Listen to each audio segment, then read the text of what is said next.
राष्ट्रीय प्रार्थना वेद मंत्र यजुर्वेद 22-22 इसका प्रकरण है। 22वें अध्याय का 22वां मंत्र है। आइए मंत्र बोलते हैं पहले साथ साथ, सभी को आता है, नित्य बोलते हैं इसको।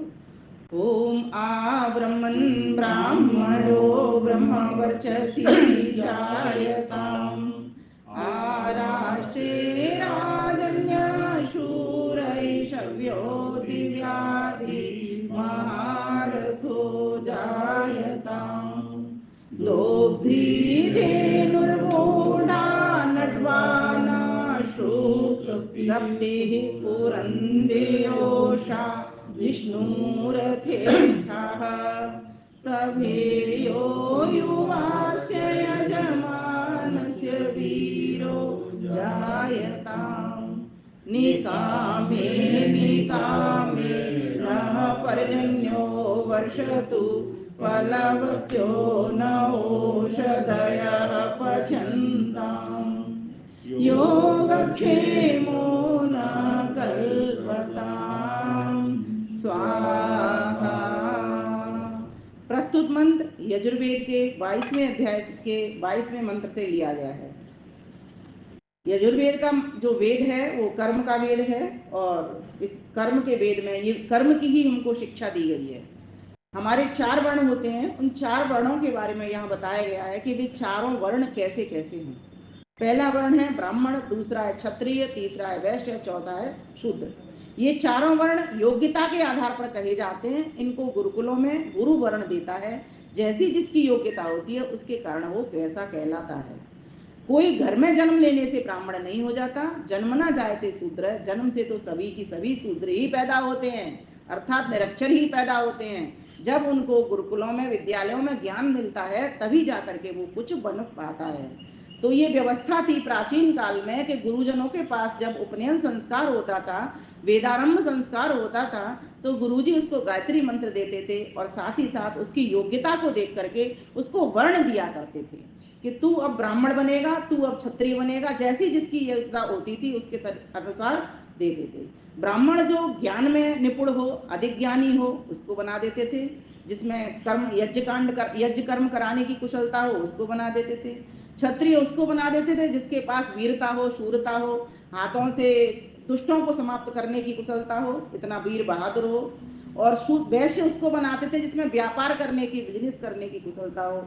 और शूद्र उसको बनाते थे जिसको पढ़ करके भी विद्या ना आए, कितना भी गुरुकुल में गुरुजनों के पास वो पढ़े लेकिन ना सीख पाए, तो उसको शूद्र बना देते थे। शूद्र का मतलब कोई नीची जाति नहीं है, बस उसके पास पढ़ाई कम होने से फिर उसको सेवा का कार्य बताते थे कि तुमको सेवा का कार्य करना है।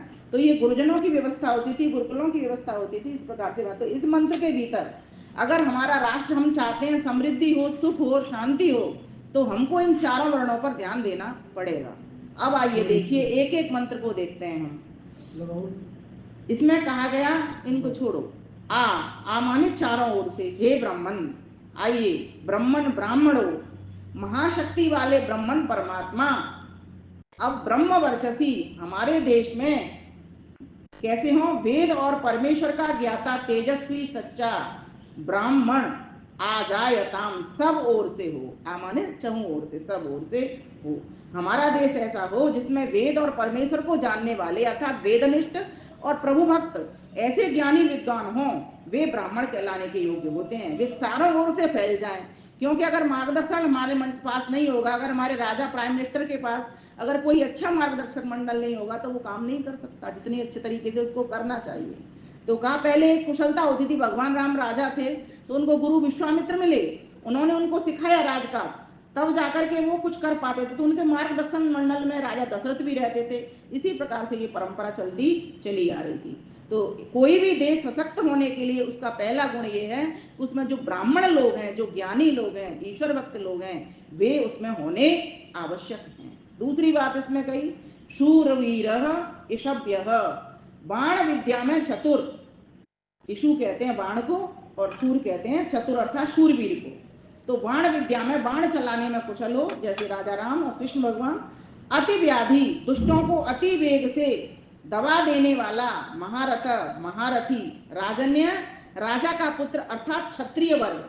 अब क्षत्रिय वर्ग में सभी सैनिक वर्ग आ जाते हैं, हमारे पूरा मंत्रिमंडल राजा का आ जाता है। ये सैनिक हैं जो पहरा दे रहे हैं राष्ट्र की चौकसी के लिए, वे सब आ जाते हैं इसमें। तो कहा कि ऐसे कुशल हमारे यहाँ योद्धा हों। तीसरी बात कही यहाँ पर वे कैसे हों, तो कहा महारथी हों। फिर कहा दोग्धी, और जो धेनुएं बहुत दोग्धी अर्थात बहुत दूध देने वाली हों। फिर यहाँ कहा अनडवान बोढ़ा, अनडवान का अर्थ होता है उठाने वाले, बोढ़ा कहते हैं बोझ को उठाने वाले। तो बैल भार उठाने वाले हों, अर्थात हमारे देश के जो पशु हैं वो खूब भार उठाने वाले हों। खेती कौन करता है, बैल ही करते हैं। आशु शक्ति, शीघ्र चलने वाले घोड़े हों, क्योंकि जब व्यक्ति युद्ध क्षेत्र में जाता था तो पहले तो एक समय था कि घोड़े के ऊपर, आजकल तो घर बैठे बैठे भी परमाणु बम, एटम बम से लोगों को खत्म कर दिया जाता है। पर यहाँ पर ये बताया गया कि अगर क्षत्रिय में क्षत्रियत्व तो तब जाना जाएगा जब वो किसी को, पशु को, बैल को, घोड़े को अपने पास रखेगा, उसकी सवारी भी करना आएगा, उससे पब्लिक को, जनता को लाभ पहुंचाना भी उसको आएगा, देश का वो कुछ कर पाएगा। ऐसे हमारे देश के भीतर कौन हो, बैल भी हो, फिर कहा घोड़े भी हो, फिर कहा योषा, और हमारे देश की स्त्रियां कैसी हों, तो कहा पुरंधी, पुत्र पति वाली हों, अर्थात इसका मतलब क्या है, पति पुत्र वाली हों, अपने बच्चे तो वही पूरे पूरे पुरंधी अर्थात पूरे पूरे नगर को बसाने वाली हों, इतनी कुशलता उनके भीतर होनी चाहिए। फिर कहा अस्य यजमानस्य, इस यजमान के राष्ट्र में और क्या हो, सभेह युवा, और हमारे युवा कैसे हो, तो सभा में उत्तम हो, सभेयो युवा, सभा, सभेयो मतलब सभा में, सप्तमी विभक्ति, युवा, युवा आप लोग कैसे हो, उत्तम हो, क्योंकि बिना युवा के आज युवा वर्ग ही तो नहीं दिखा, युवा वर्ग की तो कार भटकी हुई पड़ी है, इसलिए तो समाज संगठन के काम उतने बढ़िया नहीं हो पा रहे। अगर हमारे युवा खड़ा हो जाए, यूथ खड़ा हो जाए तो सारे काम बढ़िया हो जाए, ऐसे जवान हमारे पास हों। फिर कहा जिष्णु जयशील रथेष्ठा, रथ पर स्थित वीर, वीर पुरुष हो गए, और रथ में बैठने वाले भी वे वीर पुरुष ही हों।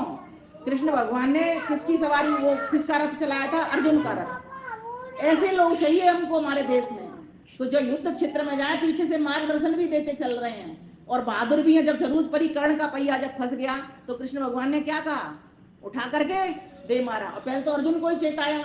अर्जुन ने कहा कि नहीं मैं निहत्ते पे बार नहीं करता, तो बोले कैसा निहत्ता, तब उन्होंने झड़ी लगा दी कृष्णों की कि तब तुम कहां सो गए थे जब द्रौपदी के बाल खींचे जा रहे थे। ऐसे लोगों के लिए तुम सोचते हो, नीति की बात करते हो, है ना। तो ये सब बहुत बड़ा किस्सा है। फिर इसमें कहा गया कि निकामे निकामे अपेक्षित समय पर न हमारे देश में पर्जन्य, बादल भी बरसते रहे, ना तो अतिवृष्टि हो ना अनावृष्टि हो, समय से वृष्टि हो। जब उसका समय वर्षा काल आता है तो अच्छी वृष्टि हो। अभी हमारा गुजरात में वृष्टि यज्ञ चल रहा है, स्वामी शांतानंद जी वहीं गए हुए हैं, तो आचार्य कमल नारायण जी बहुत बढ़िया, और वास्तव में अभी 2 दिन से, कल एंड था उनका, करते करते यज्ञ को 7 दिन में और बारिश आ जाती है। ऐसा वहां का इस तरह की औषधि, चांदी के सिक्के, सोने के सिक्के, गन्ने, गन्ने बारिश करते हैं ना। वही तो मैं कह रही हूँ, हमारे देश में ये वैज्ञानिक पद्धति है, ये पूरी की पूरी यज्ञ की। दैनिक यज्ञ में जरूरत नहीं होती, लेकिन कब वर्षा लानी और कब वर्षा रोकनी, करील के पौधों से, गन्ने के पौधों से वो वर्षा ला रहे हैं वहां पर, चांदी के सिक्के, सोने के सिक्कों से। सोचो, ये भी हमारी पद्धति हमें ऋषि मुनियों ने दी है, हमको क्या पता चलता, नहीं तो सब वेद के भीतर विज्ञान भरा पड़ा है। और अब देखो फिर कहा इसमें अपेक्षित समय पर हमारे देश में पर्जन्य वर्षतु मेघ वर्षे। फिर कहा नह औषधय, और हमारे लिए औषधि कैसी हो, फलवती हो, पच्यंताम, पकी हुई हो, अच्छी हो, खाने में हितकर हो, पुष्टिकर हो, स्वास्थ्यप्रद हो। फिर कहा नह योगक्षेम, योगक्षेम का अर्थ होता है जो हमको प्राप्त है उसकी सुरक्षा करना, और जो हमको प्राप्त नहीं है उसके प्राप्ति के लिए पुरुषार्थ करना, इसका अर्थ होता है योगक्षेम। तो कहा जो धन आदि पहले हमें अप्राप्त हैं वह तो प्राप्त हों, और जो प्राप्त हैं उनका संरक्षण भली प्रकार से हम कर पाए। तो इस मंत्र में यही बताया कि स्त्रियां कैसी हों, पुत्र कैसे हों, गौ घोड़े बैल कैसे हों, है ना, ब्राह्मण क्षत्रिय वैश्य शूद्र चारों वर्ण के लोग कैसे हों। जब ये सब कुछ व्यवस्था ऐसी होगी तो हमारा देश अपने आप से सशक्त हो जाएगा, खुशहाल हो जाएगा। कहीं कोई समय पर वर्षा हो रही है और क्या चाहिए व्यक्ति को, खूब फल फूल अन्न आदि पैदा हो रहे हैं। तो इसी का मैंने काव्य बना दिया था।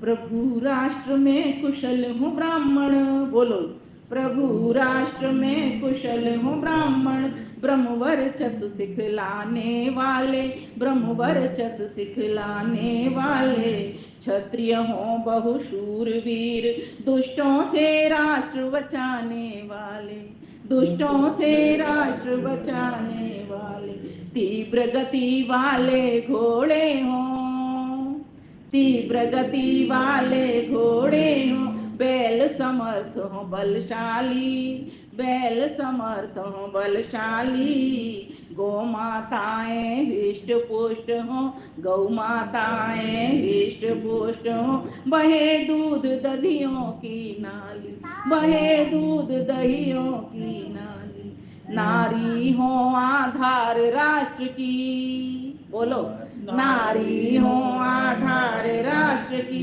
जिन पर सबको नाज रहे, जिन पर सबको नाज रहे, शूरवीर जयशील हो संतत, शूरवीर जयशील हो संतत, उन्नत सभ्य समाज रहे, उन्नत सभ्य समाज रहे, अतिवृष्टि ना अनावृष्टि हो, अतिवृष्टि ना अनावृष्टि हो, पके अन्न औषधि फल वाली, पके अन्न औषधि फल वाली, प्रभु आपकी कृपा वृष्टि हो, झम झम मेघ गिरे दे ताली, झम झम मेघ गिरे दे ताली, योगक्षेम हो सिद्ध हमारा, योगक्षेम हो सिद्ध हमारा, स्वयं कर्तव्य हमें बतलाओ, स्वयं कर्तव्य हमें बतलाओ, बड़े नित्य प्रति राष्ट्र हमारा,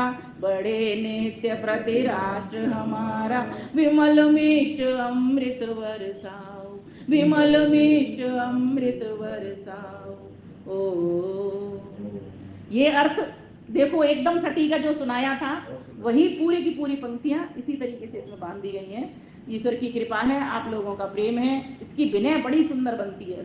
हे सर्वशक्तिमान प्रभु, हे अनंत ज्ञानवान प्रभु, परम पिता परमेश्वर, आपकी कृपा से हमारे देश में वेदज्ञ ब्रह्मनिष्ठ ब्राह्मण हो, बलवान शूरवीर युद्ध कला में निपुण क्षत्रिय हो, हमारे देश के वे ही रक्षक बने, और शत्रुओं के विनाश करने में वे पूर्ण समर्थ हैं, साथ ही पर्याप्त मात्रा में दूध देने वाली दुधारी गौएं हों, तथा कृषि कर्म में कुशल बलशाली बैल भी हमारे यहाँ प्रचुर मात्रा में बने रहें। स्त्रियां पतिव्रता एवं पुत्रवती सौभाग्यवती हों, समय पर हमारे देश में सर्वत्र वर्षा हो, जिससे सभी कृषक प्रसन्न व ऐश्वर्यवान हो, तथा धन धान से भरपूर हमारा राष्ट्र हो। जो पदार्थ हमें प्राप्त नहीं है वे सभी प्राप्त हो जावे, और जो प्राप्त हैं वे वृद्धि को प्राप्त हो जावे, वे सुरक्षा को संरक्षण को प्राप्त हो जाएं। प्रातः काल की पावन मधुर वेला में हे पिताजी, आपके सब अमृत पुत्र पुत्रियां आपसे यही प्रार्थना करते हैं, याचना करते हैं, इस आशा के साथ कि आपका मंगलमय हाथ, आपका वरदमय हाथ सदैव हम सबके सिरों पर बना रहे। ओम शांति शांति शांति।